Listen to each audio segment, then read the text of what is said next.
Affaire Alino Faso. Après avoir affirmé que notre compatriote Christophe Alain Traoré s'est donné la mort par pendaison dans sa cellule, la justice ivoirienne vient de s'émettre de nouveau le doute sur les circonstances réelles de la mort de Alino Faso.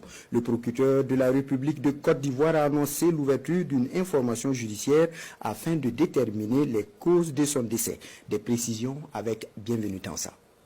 Dans le communiqué du procureur de la République de Côte d'Ivoire publié le 27 juillet, et annonçant la mort de notre compatriote, la justice ivoirienne affirmait que Alino Faso s'est pendu dans sa cellule de l'école de gendarmerie à l'aide de son drap de lit après avoir tenté de s'ouvrir les veines du poignet. Le communiqué précise que le décès a été constaté par un médecin légiste comme pour attester de la véracité de la thèse de suicide avancée par le procureur. Mais voilà, hier 4 août, dans un courrier adressé à la famille de Alino Faso, qui réclame la dépouille mortelle de défunt, le même procureur indique qu'une information judiciaire a été ouverte le 30 juillet à l'effet de rechercher les causes de la mort de M. Traoré Alain Christophe. Doute-t-il lui-même de la première version qui affirme que Alino Faso s'est suicidé?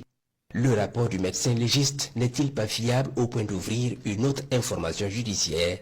Des questions qui méritent d'être posées dans la mesure où le porte-parole du gouvernement ivoirien avait longuement soutenu l'argument selon lequel Alino Faso se serait suicidé. La justice ivoirienne cherche-t-elle à gagner du temps face à la demande de mise à disposition du corps de notre compatriote?